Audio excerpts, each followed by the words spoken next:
各位觀眾，胡 Sir 講收藏又同大家見面啦。我咪講過咯，丹下嘅收藏咧係多方面嘅。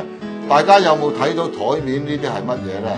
嗱，後生嘅觀眾一定唔知，但係如果超過30歲嘅觀眾咧，就會知道呢啲係乜嘢啦。咁既然咁多人唔知，咁我哋就揾阿丹下介紹一下嚟。咁我介紹呢部先啦。呢部就都係我細路仔，大約係7、8歲到啦，就買呢部打飛碟叫做嚇。咁佢係機動式嘅，其實行履帶嘅。咁咧入咗電之後咧，佢會發射飛彈咧，啲飛碟喺上面咧走嚟走去咧，就打中佢咧就攞分，因為佢有個分牌喺度嘅嚇。咁跟住咧，呢啲都係射擊遊戲嚟嘅。咁都係大約係70年代尾至80年代頭嘅。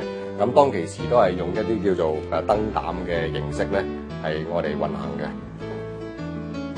咁啊，其實呢部都好舊下嘅，呢部就直情係機動式啦，又係行履帶嘅，咁又係射飛碟嘅。呢部應該都幾早期嘅，大約係70年代77、78到呢啲咁嘅遊戲機。咁本身嚟講咧，嗱，台面上所有遊戲機係邊度出品嘅？全部都係日本嘅。而家我台面上嘅所有都係日本出品。即係換句話說，即係當時香港嘅玩具業都仲未有呢啲咁嘅產品。應該當時我就唔覺有啦，因為我就唔係好肯定，因為我去緊玩具鋪咧都係見到係呢啲咁嘅形式，但係我以我所知係有嘅，比較簡單啲同埋冇咁精美嘅。貴唔貴咧？當時都算貴㗎，當其時買呢部我記得都要成大約係70、80蚊嘅呢部。但係對比係7幾年嘅時候，7、7、8到啦。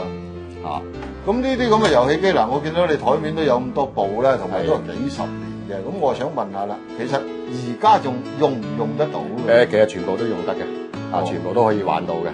因為佢呢種咧就比較就係簡單啲個結構，只不過係你保存得佢好咧，唔好俾佢入電嘅地方咧擺咗電芯喺度發咗咧，其實佢嘅保養係絕對冇問題嘅。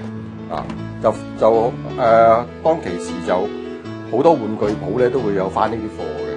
咁當其時就好受歡迎，因為係一種新產品嚟。嗱，據我所知咧，你除咗呢一啲擺喺台面，即係較為大部啲嘅遊戲機咧，係你仲有好多即係手提式比較微細細啲嘅啲。細啲嘅。咁嗱，喺下一集咧，阿丹下咧就會拎好多款唔同類型嘅手提遊戲機同各位介紹下嘅，亦都有不同嘅產地。多謝各位收睇。好，拜拜。